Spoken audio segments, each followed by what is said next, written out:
Ating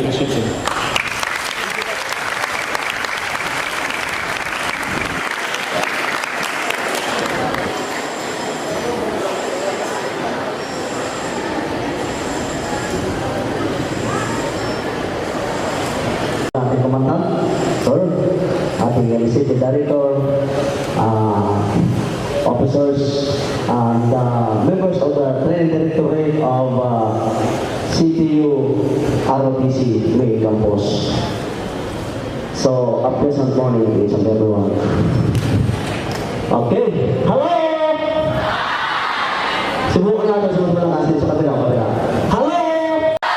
Oh, galing, inspire sila. Masaya sila, ha? For your information, ha? Hindi po lahat ka mga guwapo nag-aartista. May nagsusundan din. Wala ka naman yan.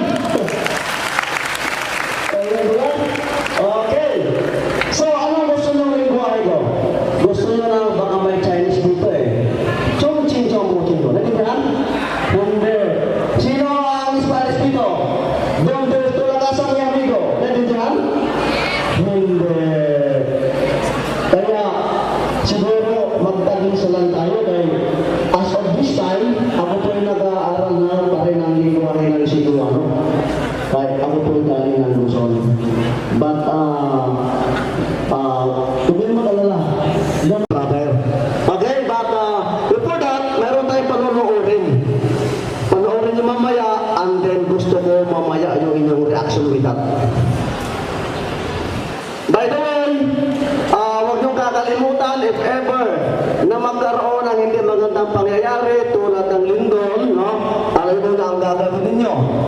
So, di ba? Drop, cover, and hold.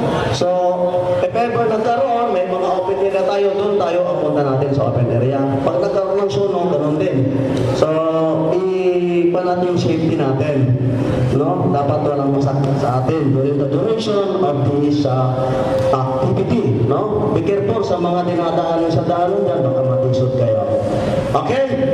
So, siyempre, magpakilala muna ako. Sino ka ba ako? Pero para mas kapanapanabig ang ating mundo. Panoorin niyo muna to bago ako magpakilala.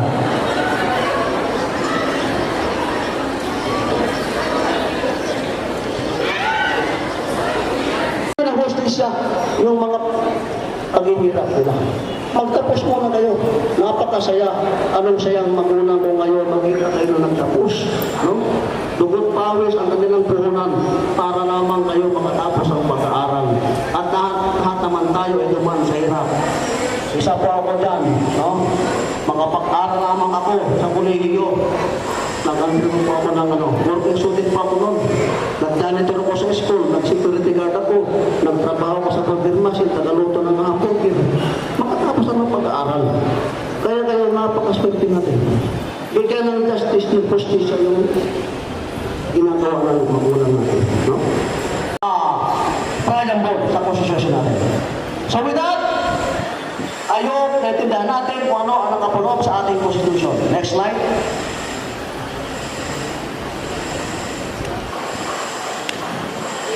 History of ROTC. So, kailan ba nagkaroon? In 1912, marked as the beginning of the genuine ROTC instruction in the country. So, noong 1912, nagkaroon na pala. Pero hindi pa formal noon. Then, in 17 March 1922, the Department of Military Science and Tactics was formally organized in UP, University of the Philippines. That is in 1922. At in December 1933, the Commonwealth Act Number 1, known as the National Defense Act, as legal basis for the conduct of ROTC instruction. So, noong 1955, during the time of Manuel Quezon, nagkaroon po tayo ng ROTC instruction.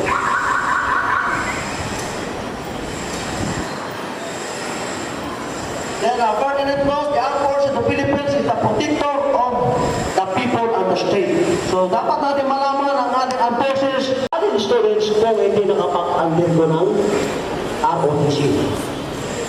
At in 1994, nagkaroon po tayo ng expanded ROTC program. Again, the tripartite committee was formed among DND, CHED, and DILG, representing modifying the traditional 2-year basic ROTC program. So, doon sa expanded ROTC program, yung mga first-year students noon, o lahat ng mga estudyante noon, okay, compulsory, okay, in first year, okay, lahat ay military service. At doon sa second year, mamimili na sila kung ano, mamanatili pa sila sa ROTC, sa CWS, o doon sa AAS.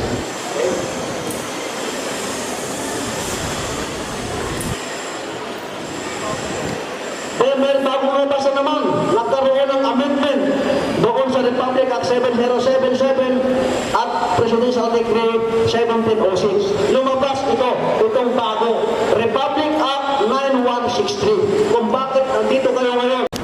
Eh kung ang pagpipili kung sa akin lang, kung sa pagpipili lang, hindi sila. Okay? 3 in 1 lang. 3 in 1. No?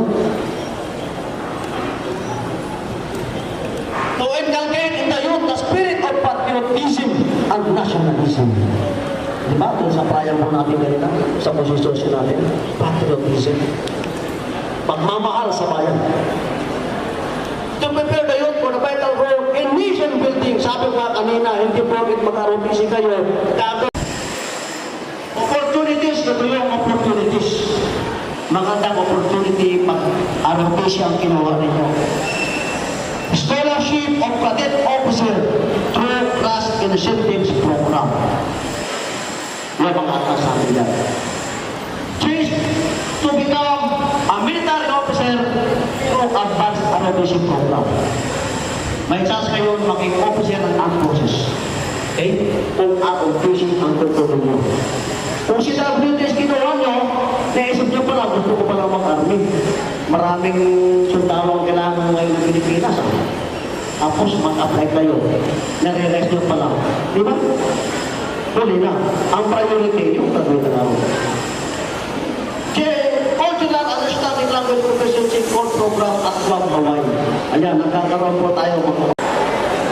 So as a challenge, the ROTC is the pool from which the IEP generates future military officers and enlisted personnel. It is the prime source of our service which will back up our regular force as the need arises, particularly in the conduct of community defense and disaster operations. Hence, it has to be managed properly, being the venue for leadership and citizenship training. Once again, maraming salamat sa inyong pakikinig.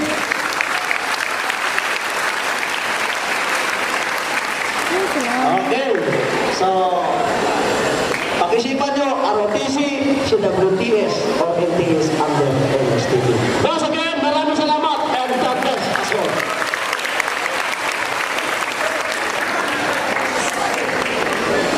Almighty God, paniniwala sa Panginoon. Pang-apat, respect for life. Bigyan ng pagpapahalaga ang isang buhay ng isang tao. Tandaan natin na tanging Diyos lamang ang may authority na kumuha ng isang buhay ng tao. No? Kaya yung mga abortion na yan, no? That is against the will of God. Kaya bigyang paghahalaga ang buhay ng tao. Respect for law in government. Bigyan ng pagpapahalaga, dapat sumunod tayo sa batas kung ano ang pinaiiral na batas ng ating bansa. Dapat sumunod tayo. Okay? Truth. Ano yung truth? Katotohanan lamang. Justice. Ano yung justice? Ha? Justice ya. Siguro yung maibibigay kong halimbawa, justice. No?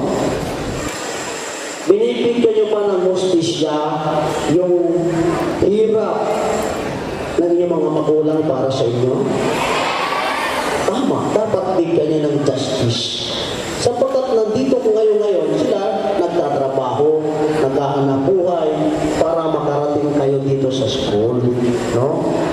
Kaya mag-aral kayo mabuti. Give justice to your parents. Freedom! Freedom. Ano yung freedom? Okay. Love. Ano yung love?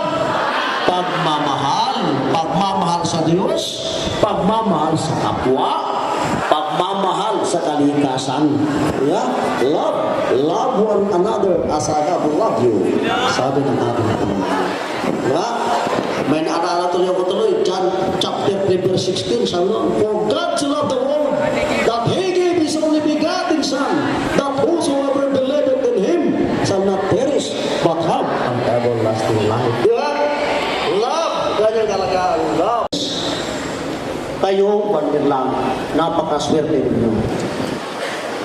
At kung gusto nyo mag-undergo, mag-advance, stepping stone to become officer of the armed forces, para ma-fill up yung kakulangan ng ating officers, mag-undergo ng advance ROTC. Sila yung mga model natin. Yung mga cadet officers natin, advance officer sila. Stepping stone nila para maging official o maging officer ng ating armed forces.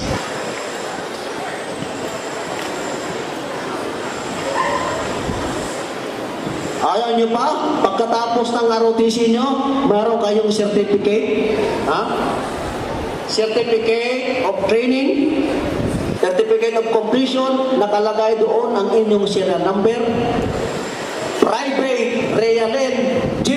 Maganda, Reserve Philippine Army, nakadugtong ang inyong serial number. Ayaw nyo pa nun? Diba? Serial numbers are being issued to graduates of basic aerovision training and shall be signed by the school registrar. Sa certificate nyo, nakapirma doon ng inyong registrar and the commandant. Diba? And include the rank, yung rango ninyo, and the AEP serial number of the cadets. Ayaw niyo pa no? That is a big challenge to me. Kung hindi ako nag-ROTC, marahil, I am proud of ROTC. Hindi ko narinig kung saan ako ngayon. Because the discipline na daladala ko ngayon, ito ko ngayon. Nananatili, nagsisilbi sa ating bayan.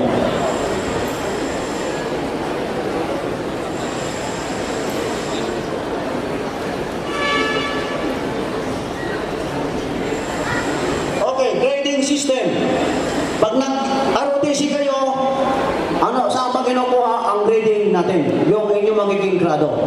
Ito, attendance, 30%. Aptitude, 30%. Subject proficiency. Thank you very much for that overwhelming discussion, sir.